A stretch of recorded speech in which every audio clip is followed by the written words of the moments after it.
right, so this is Dan Held.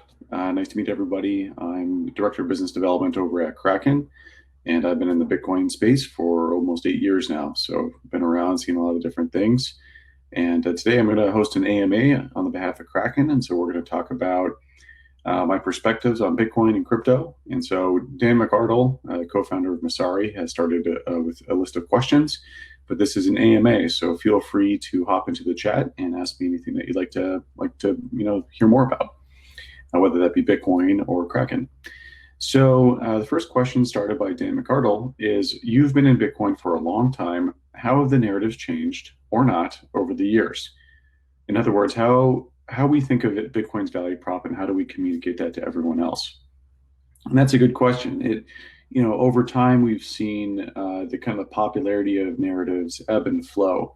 I think for Bitcoin specifically, narratives that were popular in the beginning were digital gold and peer-to-peer payments or cash, or these sort of like money for the internet or a cheap PayPal. I think that was kind of like the two big narratives that Bitcoin had. And I would also lump dark market transactions or kind of a immutable sort of characteristics, which Bitcoin is still very valuable because it's immutable, because you can send value to anyone in the world without permission. That I think would be kind of bucketed under the payments or merchants side of things, the cheap PayPal narrative. So those were like the two predominant narratives. I don't think there was a lot of division in the space back then, because they were kind of seen as like cohabitating narratives, where the space is really new and early, and a lot of people just wanted to go build things. When I got in 2011 is when I set up my first account. 2012 is when I bought my first Bitcoin, and 2013 is when I started my first Bitcoin company. And in 2013, that early community was a lot of builders. So we were just iterating and trying to find product market fit, or protocol market fit. Digital gold is a great narrative and very much aligned with how Bitcoin is architected and created. We've got the 21 million hard cap, the constraints that blockchain technology has on a payment sort of mechanism, and others. But we were very encouraging of experimentation. So a lot of people were building different payment solutions or different merchant processing products. For example, I built blockchain.com's first merchant processing app. And so we really saw kind of this ebb and flow where as we tried out that payments narrative, we just didn't really see it manifest into protocol market fit, or in product terms, product market fit. We don't see retention curves flattening. We don't see repeat behavior. It was more of a kind of a fad in a way, because we tried it and then we saw that that message wasn't resonating.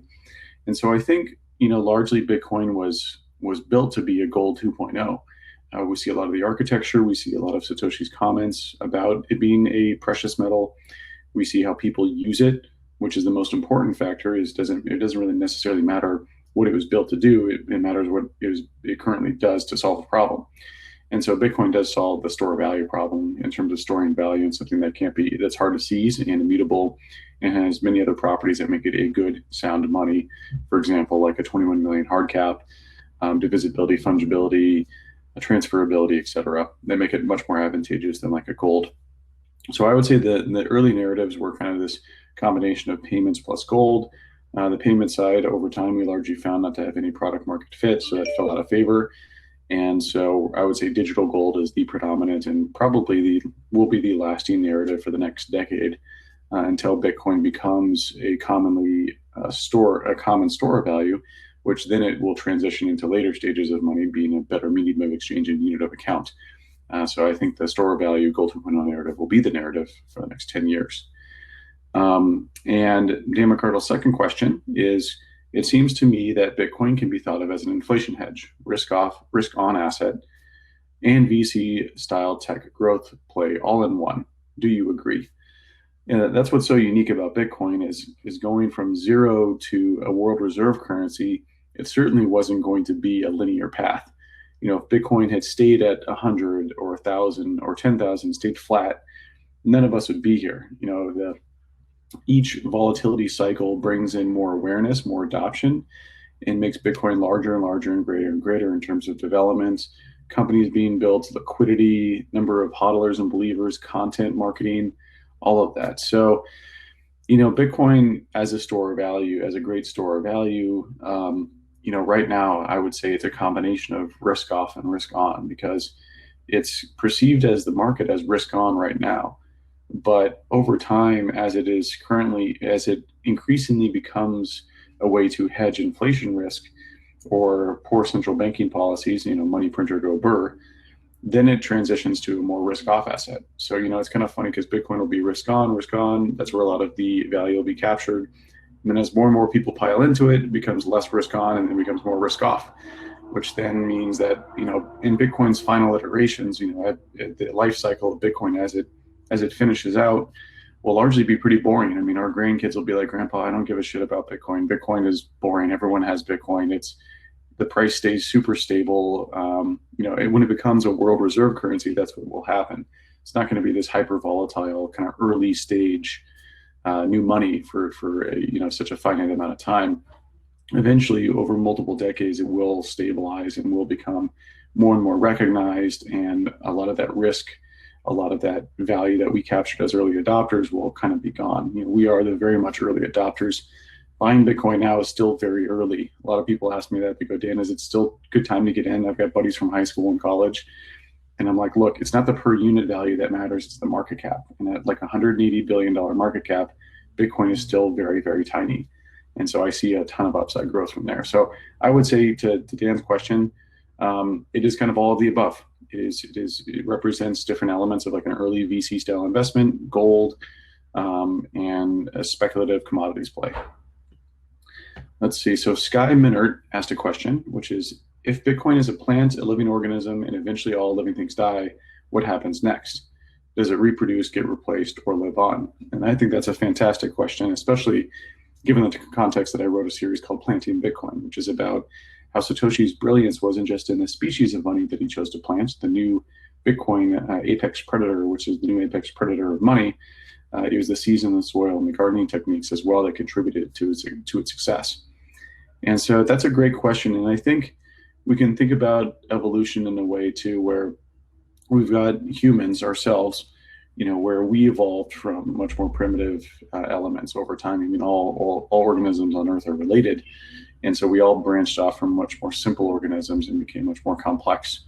And so humans, represent the ultimate apex predator of the planet. We have no other species that threaten our existence other than maybe very, very tiny viruses like coronavirus. But outside of that, we really don't have any competitors in this world. And so I kind of view Bitcoin in the same element. It's so superior from all other earlier forms of money or all other species of money that they don't really stand a chance of taking it over.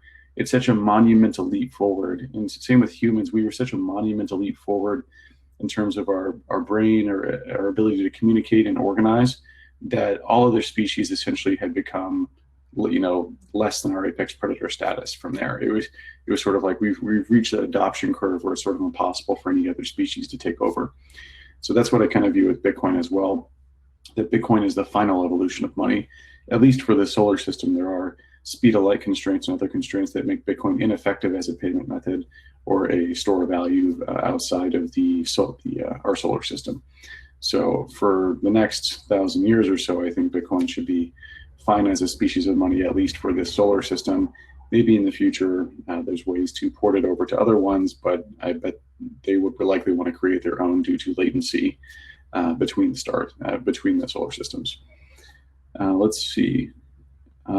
So yeah, the TLDR there is I don't think Bitcoin gets replaced. I think it is the final evolution of money, and it's such a distinctly different species of money that the characteristics that it has are the final iteration. Let's see. I don't want to answer too many questions from Dan. I appreciate the questions, Dan, but I want to answer some of the audience here.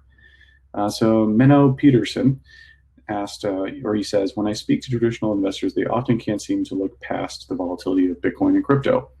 How do you explain the extreme ups and downs to new investors without going too much into tech talk? That's a great question. So I think volatility, I totally get the same question, which is that it fluctuates a lot and people perceive that as risky and scary. And they're like, okay, man, it's worth $10,000 one day and $8,000 the next. This is wild. How can I, how can I possibly, view this as like a store of value? So, one is, I think, a close, easy analogy is ask them to look at gold. Gold's purchasing power isn't very stable. Gold fluctuates quite a bit. Now, gold doesn't have the intraday, intra-week swings that Bitcoin does, but gold did drop 30% at the onset of the 2008 financial crisis and dropped 15% during the liquidity crunch during the COVID crisis. So gold itself, being the most legendary, long-lasting store of value in history, 4,000 years, which is a pretty awesome Lindy effect, is itself volatile. Volatility isn't necessarily a bad problem. You can also, so you can frame it in that capacity, which is that gold is volatile, and that doesn't make gold any worse or less of any better or worse of an investment. Volatility simply means that like no one centrally controls it. There's no price stabilization mechanism of all the countries coming together to stabilize the price of gold, and that's a good thing. The other way to frame it too is like a VC mindset, which is that money going from zero to the global reserve currency wasn't going to be this nice linear path. These early stage companies like Apple, Google, Facebook had very volatile emergence as they go disrupt the existing order. So I think you could use one of those cards to play whenever you talk to individuals about or to address the volatility problem. Let's see here. Let me take a look. Okay, Michelle had a fun one here, which is, what's your most confrontational belief in crypto right now? But also over years, what are some of the assumptions you had to revise? So I'll cover the first part, which is the confrontational belief in crypto. And my number one confrontation, and a lot of Bitcoiners don't like me for saying this, but I believe that not your keys, not your coins is a dangerous narrative if it's not framed properly. I 100% agree that people should self-custody, no doubt. Exercising self-sovereignty with your money is the whole point. However, you don't hand a loaded gun to a kid. You don't hand a loaded gun to someone who doesn't know how to work it. If you do, they might shoot themselves in the foot. So your newbie buddy who barely knows how to turn on his iPhone, if you tell him like, oh, this is how we like work with your private key, and you set it up, and then he forgets where he puts his backup on that slip of paper, and then he forgets his PIN code on his hardware device, he's going to lose his money. So the trade-off here is the likelihood of the custodial solution, them getting hacked or running away with the money, is that risk greater than you messing up your own private key management? And I would say that we should very much strongly encourage everyone to eventually self-custody, but we need to have baby steps. We don't throw someone in the deep end of the pool. We teach them how to swim in the shallow end. And eventually they become comfortable enough to manage their own private key. So that would be my controversial opinion. Some people take that as me saying not your keys, not your coins is a bad meme. And I don't think it's a bad meme. I think it's a fantastic meme, but it should have an asterisk that says, if you're ready for it. And I think we could do a better job at educating people what exactly it means, because most people don't deal with private key management on a day-to-day basis. And they're used to being able to say, forget my password. And when they don't have that, it's terrible. I've seen it happen so many times too. And I've seen a ton of OGs lose a ton of Bitcoin, thousands of Bitcoin, through some crazy cold storage method that they created because they were worried about like the NSA trying to crack their computer, which is a whole spectrum of protection. You can be protected against any hacker on the internet, not trusting an exchange, people breaking into your apartment, and like state level. And so, there's a whole spectrum of how you manage your private keys. And I think that we often tell people how to like state level, like knocking down your door, like how to hide it. And that's a good thing to do, but people need to start from here and move to there. Let's see. Jason had a good question around if Bitcoin is digital gold. Jason Brett had a good question. So if Bitcoin is digital gold, are you suggesting it will be the world reserve currency or the world's largest reserve? Will local currencies be backed by Bitcoin similarly to how currencies are backed against gold? Who would determine the amount of Bitcoin that the currency is pegged to? So with any asset in the world, just like gold or commodity in the world, the value is determined by the market. So unless the central bank or government through Executive Order 6102 and other mechanisms manipulate the price, but largely prices are a function of the market. So buyers and sellers coming together to determine what something's worth. Bitcoin has a distinct advantage because there are so many exchanges, which means that the price is being discovered in so many locations that it would be somewhat more difficult over time as Bitcoin becomes larger and larger in market cap for individual governments to manipulate the supply, or not supply, but sorry, manipulate the price. And will governments in the future choose to be backed, have their fiat backed by Bitcoin? And I think that's a phenomenal question. As Satoshi put it, the core root of the problem is that trust is required to make all of this work. We must trust the central bank not to debase the currency, and we must trust that banks don't lend out too much without leaving enough in reserve. So, fractional reserve banking, which is what your local bank does. And Bitcoin was built so you could be self-sovereign and hold those coins. You wouldn't have to trust anyone else. I think once people get orange pilled into Bitcoin, once they go past that moment of learning that they can own their own private keys, they can custody their own coins, and they don't have to trust anyone, including the bank. I'm not sure how willingly they will go back to a system where I would have to trust that the government hasn't printed more money, more fiat relative to their Bitcoin holdings. A lot of people think that central banks, in the final stand against Bitcoin will go back to the gold standard because different banks like, the Fed, the US government has a large gold reserve, China, Russia, they both have large gold reserves, and they could go back and peg their dollar or their euro or their yen or whatever fiat currency they have to that gold reserve that they have. However, we've gone past the point of that even being trustworthy anymore. Even if they did that, they would break the peg soon after. So again, trust is what is required that makes this all work. I think once people start to, really go and build their own belief in that they should be self-sovereign, I'm not sure if they'll ever go back to that trusted system. So short answer is I'm not sure if anyone would trust a fiat if it was pegged to Bitcoin. They'd likely just like to hold Bitcoin themselves. You can give me 1 second. I'm going to have a sip of Gatorade here.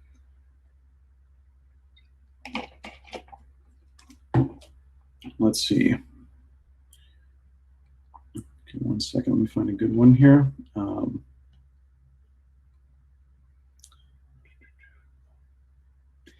So Boom Afridi, and sorry if I mispronounce people's names. I'm not the best at pronunciation. She asks, ETH seems to be growing faster than Bitcoin. Can ETH be money? So this is a common new narrative. And, Dan McArdle brought up the question earlier, how have Bitcoin's narratives changed? So Ethereum's narratives have changed pretty drastically. It started out as a world computer. That was the exact language used on their landing page to advertise for the ICO. Then that moved into DApp platform and fundraising platform, fundraising being ICOs. So all of those narratives basically died over time as people found that the marketing message was very much misleading. The protocol is not capable of doing those things. And that led to a lot of misalignment. And that's what led to the current narrative where as those narratives decayed, where DApp platform, fundraising platform, world computer, as those all decayed, as people found that those didn't work, they pivoted to sound money or ETH is money. So it's a very, very new narrative. And it's pretty bizarre too, because I don't remember any ETH people in 2014, and 2015 talking about sound money, or they called ETH oil. It's super bizarre to see them talk about how it's money now. And so I think it's basically a hard pivot into money as all the other narratives have collapsed, and they're trying to ride onto Bitcoin's legitimacy. So that's where you'll hear the ETH community say that, oh, Satoshi did a stealth mine, but that's the same as Ethereum doing a pre-mine. They're trying to create legitimacy by pegging themselves to Bitcoin, same as gold and sound money, that they're sort of like, oh, our monetary policy will be as good as it needs to be, and that Bitcoin's is too harsh, too resilient. It should be more malleable. And so they've missed the point entirely of what makes a good sound money, which is about the difficulty in which to change the parameters that everyone's agreed upon. You don't want a malleable monetary policy. This is the problem with the existing monetary policy, is we have a bunch of old dudes in a room who decide what the inflation rate should be using terrible, poor information. And with Ethereum, we have the exact same thing. We have a bunch of nerdy dudes in a room dictating what the inflation rate should be. And largely without there is no proper way to calculate inflation. It is a data problem at its core. There's no way to ingest the trillions upon trillions of data points every second that would be required to ingest, parse, and then analyze to dictate what sort of inflation policy you should choose. And that's what Satoshi realized, and that was the brilliance behind Bitcoin's monetary policy, is that it has a hard cap and the world re-architects itself around Bitcoin. A pretty genius, brilliant move, because now we don't have that political attack vector where people will constantly lobby to change the rate from 1% to 2% to 0.5%, all of which are wrong. The answer is that it should have a fixed amount. So that's the genius, the monetary breakthrough, and the Ethereum community doesn't understand it. They've essentially just replicated the Fed. I would argue with much less competent individuals. Let's see. Rob asks, how do you see the strong emergence of stablecoins impacting Bitcoin's adoption? That's an awesome question. I think a lot of people look at stablecoins and central bank digital currencies and they wonder how Bitcoin fits into this. So stablecoins do solve a great purpose, which is extending, adding a wrapper, which is a computer science term, adding like a wrapper around real world assets like dollars and yen and euros, and then digitizing those, and then we can use those to transfer value. So it's really more of a fiat coin, if you will, or so stable coin is a bit of a misnomer because most fiat loses value annually due to inflation. So it's more of a fiat coin. So we wrap those coins, and now those coins have been digitized, and I can move them on a blockchain. And because of that, I can transfer value, and that value doesn't fluctuate as much as Bitcoin or Ethereum. And that solves a great purpose. A lot of like arbing between exchanges, different traders like to use Tether and other stable coins as that mechanism. And I think this solves a great purpose, and I think governments in the future will see this as a large advantage because it can extend the strength of like the US dollar. However, conversely, these stable coins have none of the parameters that Bitcoin has as a money. They're completely seizable. So whatever a stable coin you have is seizable, mutable, and reversible. So the settlement guarantee that you have using the stable coin isn't as large as Bitcoin. It'll work for a long, long time until it doesn't. Any US government agency could call up Coinbase or Circle. They could go try to find the Bitfinex's different bank accounts. It could send in helicopters and freeze it all. And so that makes stablecoins useful, but sort of a false sense of stability because they can be seized and it's not immutable, and you don't have that settlement guarantee that Bitcoin has, where once you send that payment, it's gone. And that's kind of the whole point, right? So Bitcoin very much, is that gold 2.0. It has the settlement assurances, the immutability, and the seizureship resistance that we look for in that new gold 2.0. I don't think stablecoins are bad. I think they're good. I just think there's a little bit of a false sense of security about how much settlement guarantee that they provide, and it'll work a long time until it doesn't. But I think stablecoins are a good top of the funnel awareness for Bitcoin and eventually drive adoption down to Bitcoin. Let's see. Okay, so Mark has a good question that I think people might like around privacy coins. So what are my general thoughts around privacy coins?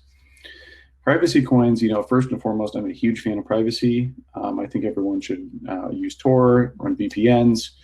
I think regardless, whatever you do in life, you should try to minimize the amount of data that's out there about yourself and where you live and how much you make, which is really hard to do nowadays, but I do think it's a noble cause to reduce the amount of surface area of your personal presence.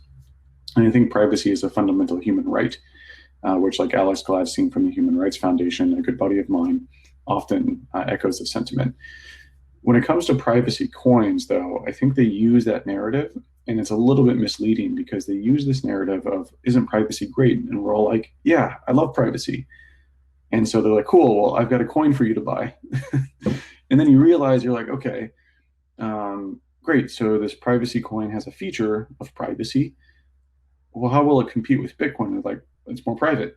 You're like, cool, well, privacy is just one element amongst many elements that a currency has. And we see this evidenced in dark market transactions. So today, even despite Monero and Zcash gaining in popularity, Bitcoin is still 80% of all transactions.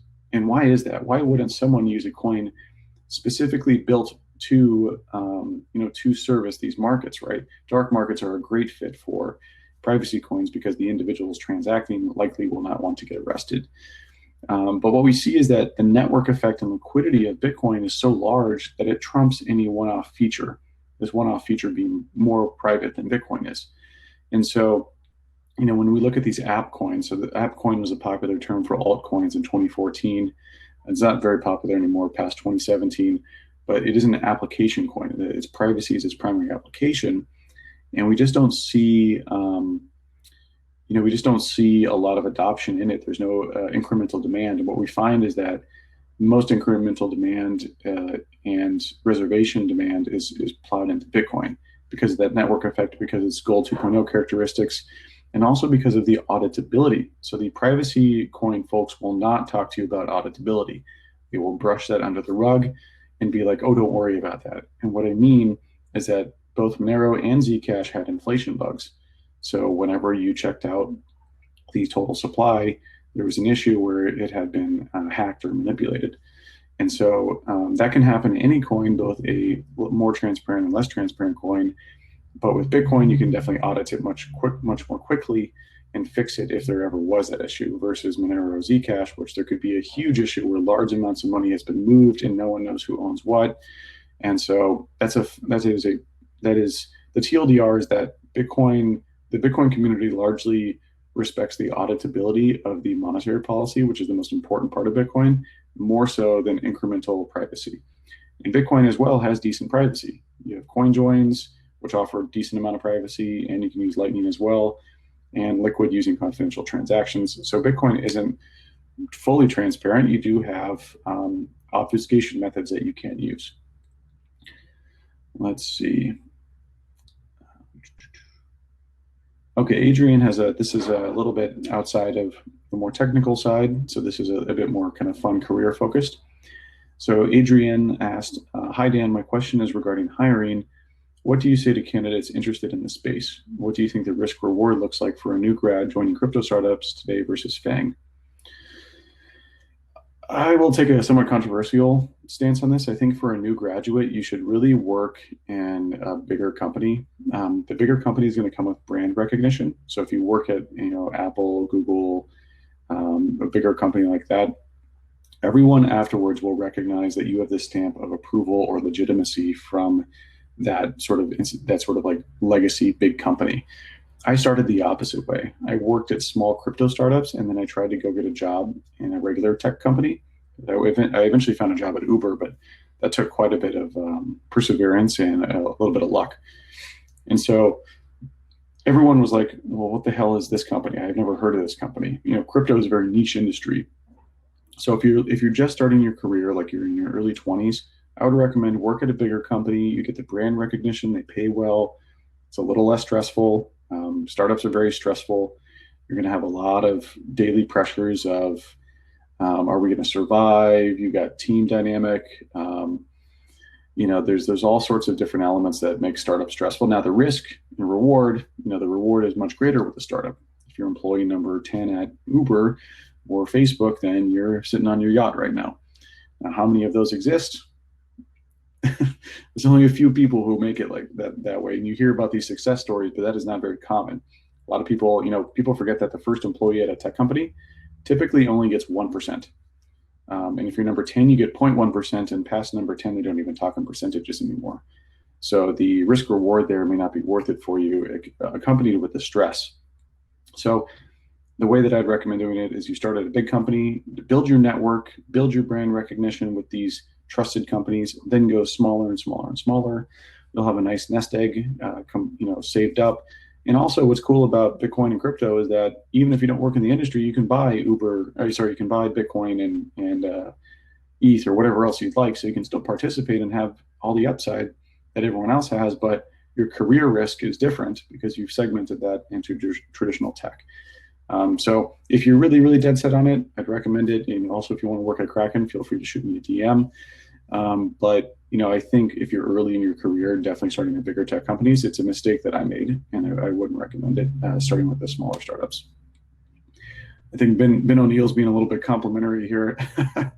I wasn't, Uber was a fun place. Uber was a really cool place to work at. It was incredible because we had ex-Facebook growth people. The people had grown Facebook from 0 to 1 billion users, and we were doing that at Uber as well.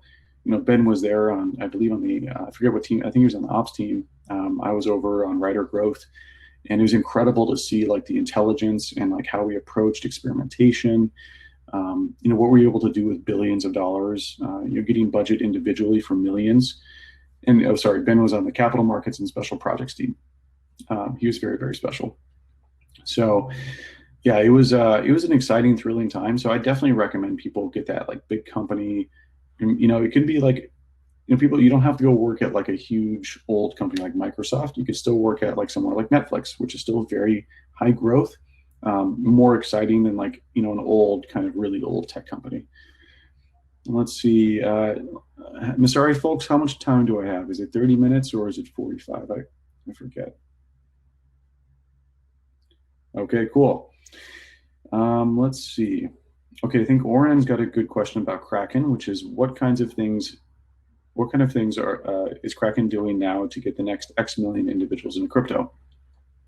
So this is the ultimate question that every crypto tech startup is trying to figure out. How do we get more adoption? How do we get the next wave in here? Unfortunately, a lot of this space, a lot of the growth is basically organic through those cycles of volatility. As the price goes up, people get FOMO, they buy into it, the price goes higher, they tell their friends about their gains. And this is how the cycle was in 2013, and 2017. There was 2 cycles in 2013. A lot of people don't remember that. These are the cycles that I remember. And similarly, I think we'll see the next one do that as well. So when people go, oh, we should find more use cases, well, speculation is the number 1 use case for a digital gold, and that largely is what will drive adoption across the board. So a lot of that means that we need to be prepared now. So we gotta make sure our net is very large, that we can capture new folks, searching, asking their friends about what products to use. So Kraken, I think with our brand, we're very crypto OG. And I think we like to kind of lean into that. And I think we'll be generating more and more content around that. I hosted a panel with Eric Voorhees, Turda Meester, and Charlie Lee. That was really fun, where we went back into the day, into the mindset of what Bitcoin and crypto was like, in 2012, 2013, a long, long time ago. And so I think we're going to do more content like that. We're going to talk more about the basics, like why Bitcoin's valuable, why it's interesting. We'll also cover other crypto assets. I think we'll bring in experts from those communities as well. So having like a good knowledge base, when that new wave of organic people come in looking to buy Bitcoin and buy crypto, we're going to have that content ready for them to ingest and action on. So we'll be like, great, we've just told you why Bitcoin's valuable. Maybe you should create a Kraken account and buy some. So I think that is probably our best use of time and energy, because we largely have to be ready and waiting for that big wave. So a lot of what we're doing at Kraken is building better UX UI, easier ability for people to buy and sell crypto. Right now, I think we're definitely not the best company when it comes to that. So it's something that we've acknowledged, and we want to really lean in and make it easy for people to navigate and use our tool. And then the content is what brings people in. So I think you're going to see more and more content coming out from Kraken. I think a lot of what we've seen so far with like the VR halving party, the OG panel that I hosted, we got a ton of positive sentiment about that. So we're excited to do some more of that as well. Let's see. Yeah, Kevin Mahoney asked, what's missing from your view for Bitcoin's first killer app? Or is that looking at the problem the wrong way? In other words, Bitcoin derivatives and fiat on and off ramps are the killer app. So Bitcoin has been the killer app for blockchain tech since its inception. Blockchain tech was built to build Bitcoin, sort of like building a tank. When you build a tank, yes, you could repurpose it to plant flowers. Yes, you could repurpose it to be a ride-sharing vehicle. Will it do any of those very effectively? Not really. Blockchain tech was special purpose built to build Bitcoin, a new gold, a new sound money. It has made extreme trade-offs to do that. Blockchain tech is terrible at doing 99.99% of things. Same with any other specialized tools that we build. They're not general purpose. We can't use a hammer for everything. And so when we look at Bitcoin's killer app as being a sound money or gold 2.0, and it's had that killer application since day one. As it grows in adoption, as it grows in liquidity, and more people buy into it, that network effect makes it much more valuable to everyone else. The number of hodlers increase, the liquidity increases, which means more and more participants can come in, and Bitcoin becomes less probable in terms of being less likely to be attacked and killed, because as it grows larger, it becomes harder to kill due to the security budget, which is Bitcoin, through Bitcoin's proof of work mechanism, the block rewards, in combination with game theoretic attack vectors of, if 30% of your population holds Bitcoin, it'd be very unpopular to ban it. So Bitcoin is the killer app for blockchain. Store of value gold 2.0 is the killer app for Bitcoin. It's had that since day one. And I think it's largely mapping and tracking along that path of what we would expect from a gold 2.0. A lot of people will go, oh, it's been around for 11 years.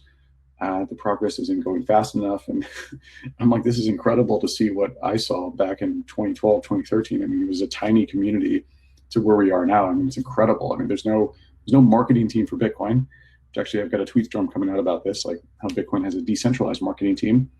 It has no marketing team. It's got, there's no central agency for it. We had no institutions, universities, or governments backing it. And it survived all that. It survived the number one exchange collapsing, Mt. Gox, back in 2014. And so it's just incredible to see it survive this long. Let's see. We've got Michael Dilworth asks, do you see any regulatory risk that the government may make it illegal to own Bitcoin by U.S. taxpayers? So certainly there's precedence for this. We have Executive Order 6102, which is when the U.S. government banned gold ownership. The trust in the U.S. government at that time was much, much higher than trust we have now in our government.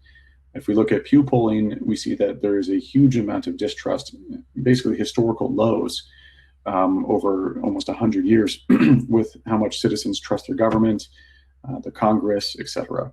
So I think it's very contextual. So we can look at historical examples and say, hey, it happened about 100 years ago. But then we could look at now and we could be like, well, what's the backdrop to this? I certainly think that some governments will ban Bitcoin. The problem as well is when you ban Bitcoin, you then recognize its legitimacy as a contender for store of value. So it's sort of a confidence game. If it's sort of like when you flinch if someone else throws a fist at you, the Fed or any other central bank, if they flinch and they say that they're afraid of Bitcoin, then people go, wait, why? Wait, so you're afraid of Bitcoin? Then maybe I should be afraid of you, because if you're afraid of that, then I should go look at that. So it's sort of like if you acknowledge that you're threatened by it, then it sort of gives Bitcoin more legitimacy. We might also see Bitcoin used as an instrument for geopolitical conflict, where maybe Russia and China start to buy up large amounts of Bitcoin in an attempt to overthrow like the U.S. as a world reserve currency. You could see the U.S. doing the same, where the U.S. buys Bitcoin in order to sort of seal its dominance in the future. So a lot of unknowns. I do think we'll see some governments ban it. Our best hope that Bitcoin survives is that we get more and more people to buy it. If, like I said before, 30% or 40% of the population owns Bitcoin, it would make banning it extremely unpopular for a politician. So they would likely not get reelected, and they very much like to be reelected. So I think that that's one of our best bets as to keeping Bitcoin thriving and surviving. Let's see. Pascal asked, how would you classify Bitcoin as a currency, asset class, or some type of combination? Well, that's a great question. It's a money combined with a commodity. Bitcoin is a super commodity in a way. It's minted from the most fundamental part of the universe, energy, which is pretty cool. The Bitcoin, through the proof of work function, takes waste electricity across the world and outputs that into Bitcoin, outputs that as Bitcoin. So Bitcoin very much fits under that commodity architecture. The IRS classifies it as property. The U.S. tax agency, the IRS, classifies it as property. So I would say it's a new asset class. It's kind of a blend between property, commodity, and money. Let's see here.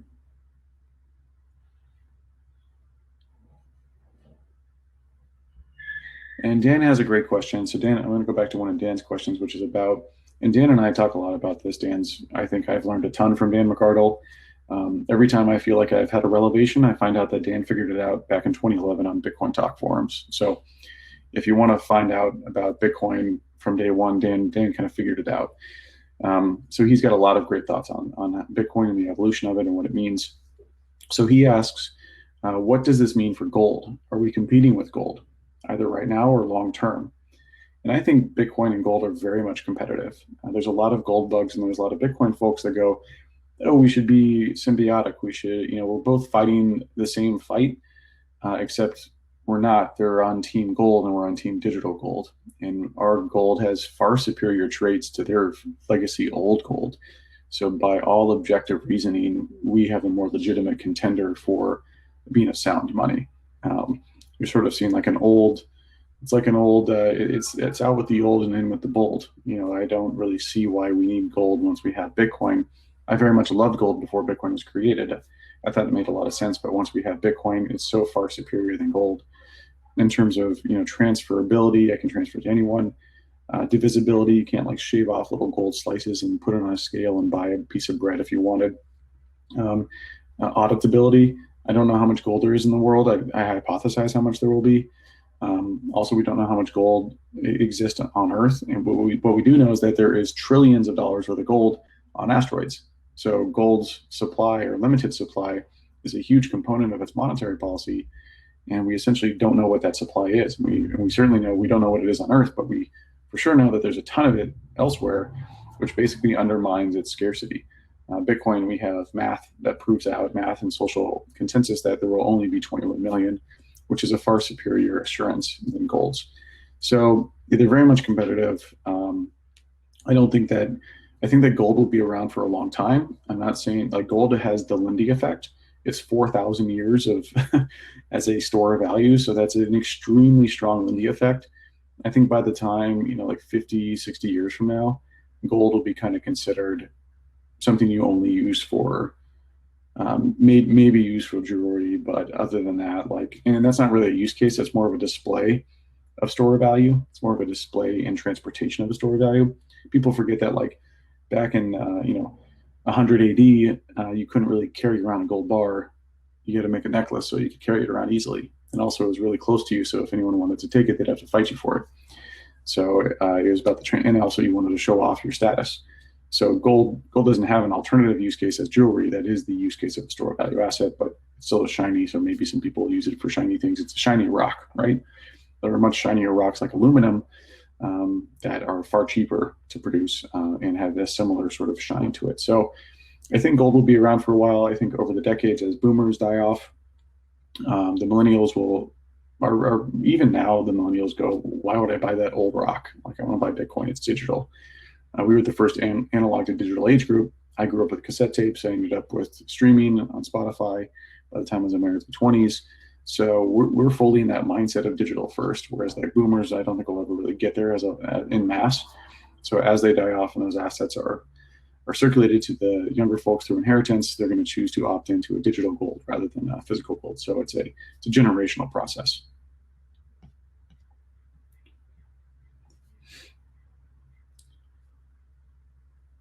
Let's see. Yeah, so Oren asked an interesting question around Kraken appeals to the crypto OG community. It would seem that DEXs are more in line with the decentralized ethos of crypto. Do you think Kraken will start a DEX? I don't think that's really on the roadmap anytime soon. I think that's a little bit out of scope for what we do. I mean, we're centralized on and off ramp into Bitcoin and crypto. It makes a lot of sense for us to keep it centralized. We have KYC that we have to do, that are legally required to do, that can't be done in a decentralized fashion. Our order book operates much quicker than any DEX order book could. We have liquidity here. It sort of be, I think DEXs are still struggling to find a decent amount of volume. I do like the idea of DEXs. I think those are really cool. Again, I'm a big proponent of privacy decentralization, used in an intelligent manner, not as a scammy pitch for an ICO that can be used to solve actual problems without having immense sacrifices that undermine its usability. for example, like we have decentralization, but then you find out that there's like a developer who built it who has a backdoor. So, I think it's a little bit antithetical to Kraken's business model. We don't see a lot of our customers clamoring for it. Ultimately, every product or service or protocol is built through servicing a problem that people have. And right now, most of our users don't ask for DEXs. They are perfectly happy using a centralized exchange. And let's see, I'll probably do like one or two more questions here. So if you've got any last lingering questions, go ahead and throw it in. Let's see, I'll give you guys a couple seconds here while I take a sip to throw in your last question. Last couple questions, I'll pick a few.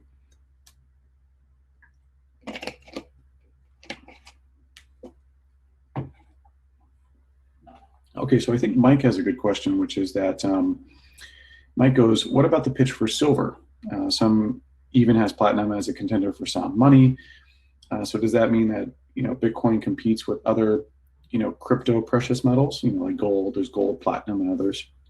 Well, Bitcoin, I think Dan McArdle's favorite coin is Litecoin. So will Litecoin be the silver to Bitcoin's gold? Dan very much dislikes Litecoin, so I had to throw that in there. But this is a common sort of narrative, especially in the early days. And by the way, I'm a big fan of Charlie Lee. He's a good guy. I think he's operated pretty ethically in the space, and he's done a lot of great work. And I don't really see the necessity for a silver once you have a digital gold. The network effect behind and the reservation demand behind the digital gold is so strong that you don't really need additional settlement coin like other coins to settle things in. I think Litecoin and these other coins will exist for a very long time. But I think if you look at the 2014 altcoin boom, there's a lot of those who peaked and kind of just slowly faded away. So I think over time, as hundreds of millions of people buy into Bitcoin, that network effect already is so strong. But once it hits that point, it just goes off into the stratosphere in terms of leaving the network effect of everything else so far behind that. I think many will struggle. Ethereum has the only shot of having any meaningful network effect, but it's still was it 0.02 ETH to a Bitcoin? So now their numbers are different. I forget what ETH market cap is at, but it's far smaller than Bitcoin's in liquidity as well. So Bitcoin has a huge dominating network effect that I don't think will be reversed, and I don't really see the necessity for a alternative digital precious metal other than Bitcoin. And let's see. So David Weskler has a question. Can you share your long-term views for Bitcoin and crypto in general in 10, 20, 30 years? So in 10 years, I think Bitcoin will finally be recognized as a contender for Gold 2.0.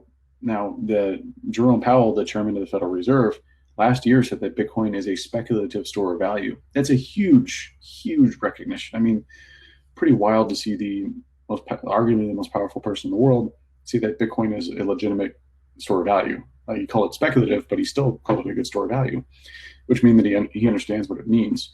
I think in the next 10 years, we've got a couple halvings.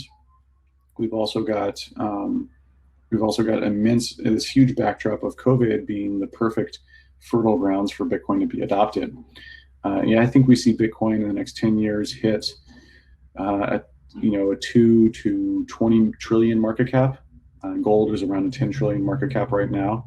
So we see Bitcoin globally recognized and widely talked about amongst institutions as a digital gold, and also owned by these institutions with the investment thesis that is digital gold. I think we could see Bitcoin flipping gold in the next 10 years.